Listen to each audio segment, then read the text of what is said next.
নমস্কার। ঠাকুর শ্রী শ্রী রামকৃষ্ণ পরমহংসদেব এবং মা শারদার চরণে আমার সশ্রদ্ধ প্রণাম জানিয়ে ভিডিওটা শুরু করছি। জীবনে বাধা বিপত্তি আসতেই পারে, কিন্তু আপনি যদি ঠাকুর ও মায়ের ওপর বিশ্বাস করে থাকেন তবে সব বাধা বিপত্তি আপনার কেটে যাবে, আপনার মনের সব ইচ্ছা পূরণ হবে। এইরকমই একটা অভিজ্ঞতা হয়েছিল স্বয়ং স্বামীজির। স্বামীজি মাকে একদিন বলছিলেন, মা, আমি পরিষ্কার দেখতে পাচ্ছি, অনুভব করতে পারছি যে আমি ঠাকুরের হাতের যন্ত্র ছাড়া আর কিছুই নয়। মাঝে মাঝে ভাবি কিভাবে এসব সম্ভব হচ্ছে। পাশ্চাত্যের মানুষও ঠাকুরের বাণী প্রচার করতে নিজেদের জীবন উৎসর্গ করে এগিয়ে আসছেন। মা, আপনার আশীর্বাদ নিয়ে আমি এগিয়ে গিয়েছিলাম। যখন বক্তৃতা করে সেখানকার মানুষদের মুগ্ধ করতে পারলাম, তাদের কাছ থেকে বিরাট সম্বর্ধনা ও সম্মান পেলাম, তখন বুঝতে পারলাম মায়ের আশীর্বাদের ফলেই এই অলৌকিক কাণ্ড ঘটেছে। স্বামীজি বলছেন, যখন একান্তে থেকেছি তখন স্পষ্ট অনুভব করেছি ঠাকুর যাকে বলতেন মা কালী, তিনি আমার পথ দেখিয়েছেন। মা তো সরাসরি সবসময় কথা বলতেন না, তাই গোলাপমার মাধ্যমে মা উত্তর দিয়েছিলেন, ঠাকুর তো মা কালীর থেকে পৃথক নয়। ঠাকুর এইসব কাজগুলো তোমাকে দিয়ে করিয়েছে। তুমি তার বাছা শিষ্য ও সন্তান, তোমার প্রতি তার অসীম ভালোবাসা। তিনি সকলকে বলে গিয়েছিলেন, তুমি একদিন পৃথিবীর আশ্চর্য হবে। বাস্তবে তো তাই ঘটেছিল। স্বামীজির দ্বারা সারা পৃথিবীময় ঠাকুরের বাণী ছড়িয়ে পড়েছিল। স্নেহময়ী মমতাময়ী মা শারদা স্বামীজিকে বলেছিলেন, চিন্তা করো না, তুমি যা করছো, তুমি যা করবে, এসবই চিরকালের জিনিস। এই কাজের জন্যই তুমি এসেছো। স্থির যেন পৃথিবীর হাজার হাজার মানুষ তোমাকে শ্রেষ্ঠ আচার্য রূপে গ্রহণ করবে। আর বলাই বাহুল্য মার এই কথা কতটা বাস্তবে রূপায়িত হয়েছিল। শীঘ্রই স্বামীজি বেলুড় মঠ প্রতিষ্ঠা করেছিলেন। মায়ের এক ভক্তের মনে একটু সন্দেহ দানা বেঁধেছিল। তার মনে হয়েছিল মা তো মানবী, তাহলে দেবী হলেন কিভাবে?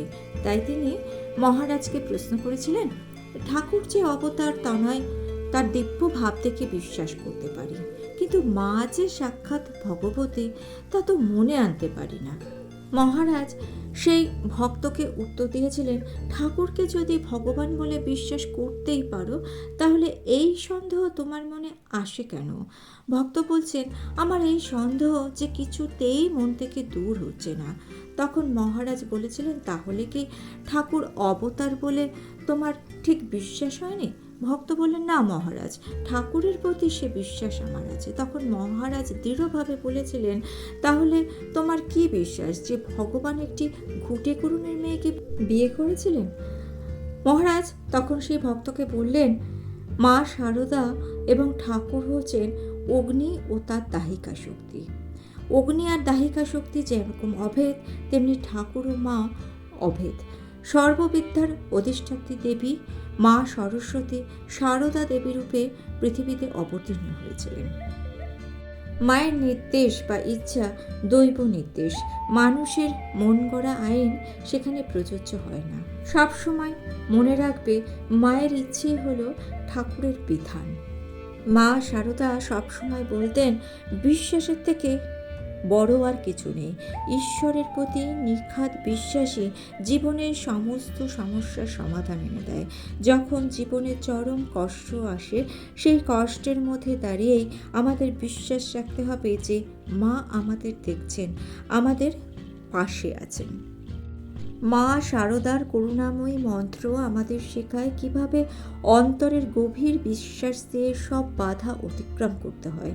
মা বলতেন, যে যেমনভাবে আমাকে ডাকে আমি তেমনভাবেই তার কাছে যাই। অর্থাৎ আমাদের ভক্তি যদি গভীর হয়, মায়ের করুণাও আমাদের জীবনে ততই গভীরভাবে আসবে।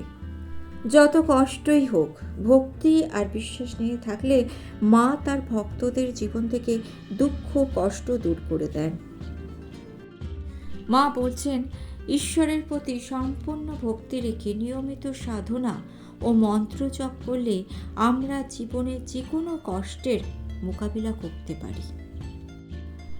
আসলে রাতের নিস্তব্ধতা এক অদ্ভুত শূন্যতা নিয়ে আসে। দিনের ব্যস্ততা শেষে যখন আমরা চোখ বন্ধ করি, তখন মনের ভেতরে জমে থাকা হাজার হাজার চিন্তা একসঙ্গে আমাদের মনের মধ্যে আছড়ে পড়ে। আসলে আমরা যখন রাত্রিবেলা শুই, তখন আমরা সারাদিন যা পেয়েছি সেগুলোর কথা কিন্তু ভাবি না। আমরা সারাদিনে যা পাইনি সেগুলোর কথাই আমরা ভাবি। এর ফলে কি হয়, শান্তির খোঁজে রাতের পর রাত আমরা ছটপট করি। আর তখনই আমাদের প্রয়োজন হয় মার করুণার। কি পেয়েছেন আর কি পাননি এটা না ভেবে আপনি চোখ বন্ধ করে মায়ের কথা স্মরণ করুন, মায়ের মূর্তির কথা স্মরণ করুন। দেখবেন মা শারদার আশীর্বাদে আপনার জীবনে আলোর বন্যা নেমে আসছে, আপনার মন পজিটিভিটিতে ভরে যাচ্ছে। মা শারদা বলতেন, ভক্তি আর বিশ্বাস যখন মনে পূর্ণ হয় তখনই ঈশ্বরের করুণা বর্ষিত হয়। জীবনে যতই কঠিন সময় আসুক না কেন, মায়ের কৃপায় সব বাধা দূর হয়ে যাবে। মা শারদার একটি বিশেষ মন্ত্র যদি আপনি রাতে শুয়ে চোখ বন্ধ করে 7 বার জপ করেন, ইচ্ছে হলে বেশিবারও করতে পারেন, তাহলে আপনি আপনার জীবনে যে একটা পরিবর্তন আসছে সেটা কিন্তু নিজেই খুব ভালো মতো বুঝতে পারবেন। আর সেই যে পরিবর্তন যে আপনার জীবনে কতটা শুভ ফল নিয়ে আসবে আপনি সেটা কল্পনাও করতে পারবেন না। আসলে প্রত্যেকটি মন্ত্রের মধ্যে এমন শক্তি নিহিত থাকে যে শক্তি আপনার ভেতরে থাকা শক্তিকে বাইরে বার করে নিয়ে আসে। মা শারদার এই মন্ত্রে এমনই আশ্চর্য শক্তি নিহিত আছে যা আপনার জীবনের সমস্ত অন্ধকারকে দূর করতে সক্ষম। প্রতিদিনের যন্ত্রণার ভার যদি আপনি নামিয়ে ফেলতে চান, তবে মা শারদার শরণাপন্ন হন। প্রত্যেক দিন রাতে ঘুমানোর আগে চোখ বন্ধ করে শুয়ে থাকুন। মনের সমস্ত উদ্বেগ সরিয়ে ফেলুন। একাগ্রতার সাথে মা শারদার মন্ত্রটি 7 বার জপ করুন। আপনার বিশ্বাস ও ভক্তির মধ্যে দিয়ে মা শারদার শক্তি প্রভাবিত হবে আপনার মধ্যে। ধীরে ধীরে আপনি পজিটিভিটিতে ভরে যাবেন, সমস্ত কাজে সফল হবেন, আপনার জীবন এনার্জিতে পরিপূর্ণ হবে। করুণাময়ী মা শারদা তার ভক্তদের কখনো খালি হাতে ফেরান না। তিনি নিজে পৃথিবীর সমস্ত দুঃখ, কষ্ট, যন্ত্রণা সহ্য করেছেন। তাই যখনই তার ভক্তরা তাকে ডাকে তিনি ছুটে আসেন, তাদের জীবনে আশীর্বাদ নিয়ে আসেন। বিশ্বাস রাখুন, দেখবেন কিছুদিনের মধ্যেই আপনার সমস্ত দুঃখ কোথায় চলে গিয়েছে, জীবনে সুখের বন্যা বইছে। এই মন্ত্র শুধুমাত্র কোনো আধ্যাত্মিক উপায় নয়, এটি মা শারদার সাথে আপনার একটা নিবিড় সম্পর্ক গড়ে তুলবে।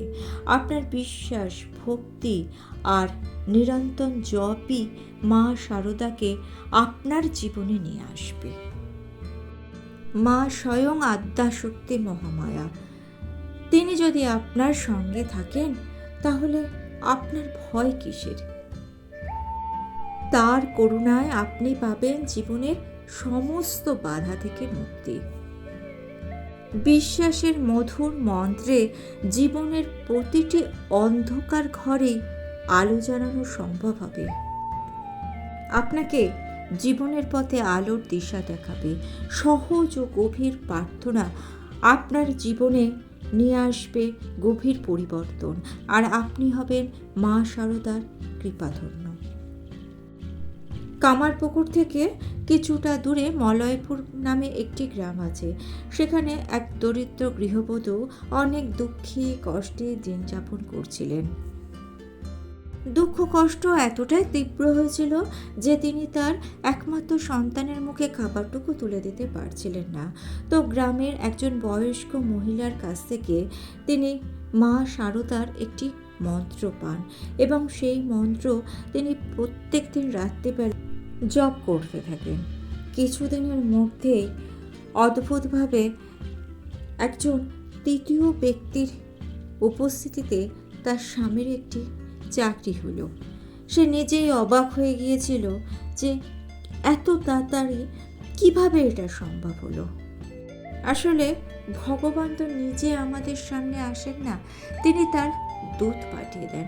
আপনি যদি মনে ভক্তি ও বিশ্বাস রেখে ভগবানের চরণে আপনার সমস্ত সুখ দুঃখ সমর্পণ করেন, তাহলে দেখবেন যার কথা আপনি জানতেন না, যাকে আপনি চিনতেন না, তিনি কিভাবে আপনার জীবনে এসে আপনার জীবনের অনেক সমস্যার সমাধান করে দিয়েছেন।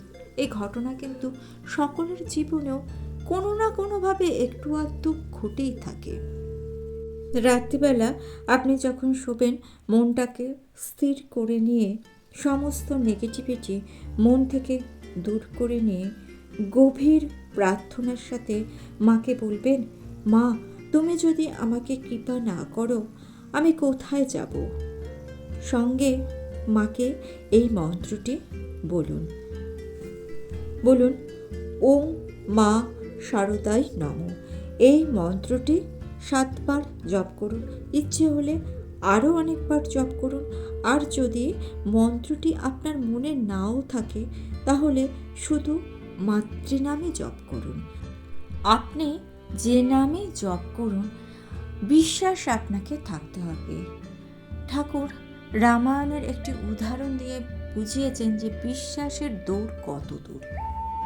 ঠাকুর বলছেন রামচন্দ্র স্বয়ং নারায়ণ ছিলেন, তা সত্ত্বেও তাকে সেতু বন্ধন করে তবে লঙ্কায় পৌঁছতে হয়েছিল। আর হনুমান শুধুমাত্র রাম নামে বিশ্বাস করে রাম নাম জপ করতে করতে কিন্তু লাফ দিয়ে সাগর পাড়ি দিয়েছিল এবং লঙ্কায় গিয়ে পড়েছিল। ঠাকুর বলছেন জীবনে যখন দুঃসহনীয় দুঃখ আসে তখনই কিন্তু আমরা ঈশ্বরের কাছাকাছি যাবার সুযোগ পাই। দুঃখ কষ্ট জীবনের অবিচ্ছেদ্য অংশ, কিন্তু এই কষ্টই ঈশ্বরের প্রতি আমাদের বিশ্বাসকে দৃঢ় করে তোলে। ঠাকুর বলেছেন ঈশ্বরকে পেতে হলে আগে কষ্ট সহ্য করতে হয়, কষ্টের মধ্যে দিয়ে ঈশ্বরকে খুঁজে পাওয়া যায়। দুঃখ কষ্ট আমাদের আত্মাকে শুদ্ধ করে দেয় এবং ঈশ্বরের কাছাকাছি নিয়ে যায়। ঠাকুর বলছেন যেখানে ঈশ্বর নেই সেখানে দুঃখ আছে। ঈশ্বরের সাথে মিল হলে দুঃখের কোনো স্থানই থাকে না। দুঃখ থেকে মুক্তির একমাত্র উপায় ঈশ্বরের করুণা লাভ, যা একমাত্র ভক্তি ও সাধনার মাধ্যমে সম্ভব। স্বামীজি বলছেন জীবন মানেই সংগ্রাম, আর সংগ্রামে আত্মার জয়। দুঃখ কষ্ট জীবনে থাকবে, কিন্তু এই কষ্টই আমাদের চরিত্র গঠনে সাহায্য করে এবং আমাদেরকে শক্তিশালী করে। ঈশ্বরের আশীর্বাদে সবই সম্ভব, কিন্তু ঈশ্বরের কৃপা পেতে হলে প্রয়োজন ঈশ্বরের প্রতি ভক্তি, ভরসা ও আত্মবিশ্বাস। ধন সম্পত্তি প্রতিপত্তি জীবনের লক্ষ্য নয়, জীবনের চরম লক্ষ্য হওয়া উচিত ঈশ্বরের প্রতি ভক্তি ও বিশ্বাস। ভিডিওটা ভালো লেগে থাকলে ছোট্ট করে একটা লাইক করে দিয়ে চ্যানেলটিকে সাবস্ক্রাইব করে নিয়ে পাশে থাকা বেল আইকনটা প্রেস করে দিয়ে অল অপশনটা ক্লিক করে দেবেন, তাহলে যখনই নতুন কোনো ভিডিও আপলোড করব তার নোটিফিকেশন আপনাদের কাছে পৌঁছে যাবে। ঠাকুর মা ও স্বামীজির চরণে প্রণাম জানিয়ে আজকে এই পর্যন্তই। Thanks for watching.